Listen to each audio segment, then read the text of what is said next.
WNEM TV5 News starts right now with a breaking news alert. So I'm glad to be here, and I appreciate everyone's support. That breaking news you saw live on TV5 at 4, the long-awaited return of Amir Hekmati back to the U.S. It took place here just a little over an hour ago at Flint Bishop International Airport. Good evening. I'm Meg McLeod. And I'm David Custer. We are outside AV flight at Flint Bishop International Airport, where Amir Hekmati landed. We watched the plane come in. We watched Amir get out of the plane. It was a happy homecoming, a historic day here in Flint, Michigan. As you know, Amir Hekmati, the 32-year-old former Marine, is a Flint native. As you can hear, those are cheers from people welcoming him as he stepped off the plane.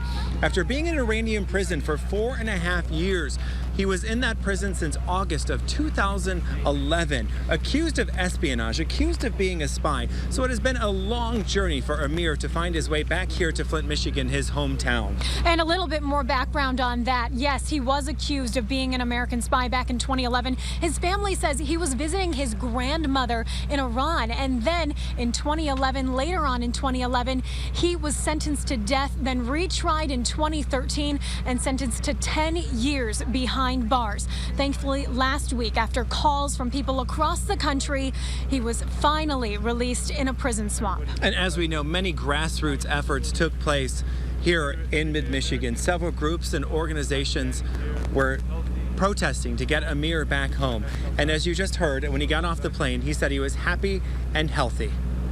But despite all the difficulties, thank God, thanks to everyone's support, everybody from the president, Congressman Kildee, everyday Americans, I'm standing here healthy, tall, and with my head held high. This is a day that they've been working for a long, long time, and we've all been praying for. I'm just glad this day came. Sometimes it felt like it might not, so that's all I really have to say. This is Amir's day, and I'm going to let him speak for himself. God bless you all. Thank you.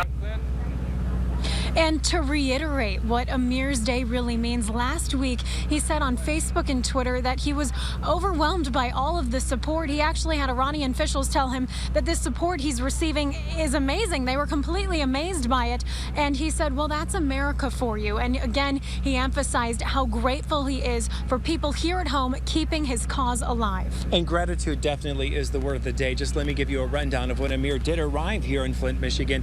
He did step out of the plane. He came over, spoke to the media briefly, and then he went to a private hangar with his extended family. This is family now. You have to remember, he hasn't seen them in several years. So it was a happy homecoming, a historic homecoming for Amir and the entire family who was happy to see him. And then from there, they left the hangar, and he is now spending time at a private residence with his family. And I'm sure everyone, tears, emotions, it must be an incredible day for Amir's family. And we heard some of those emotions actually as his extended family was greeting him with hugs, cheers, crying. It was surreal to be here, and we can't really imagine the gravity of this type of moment. But if you can only imagine, he was over in Iran for 4.5 years in a foreign country.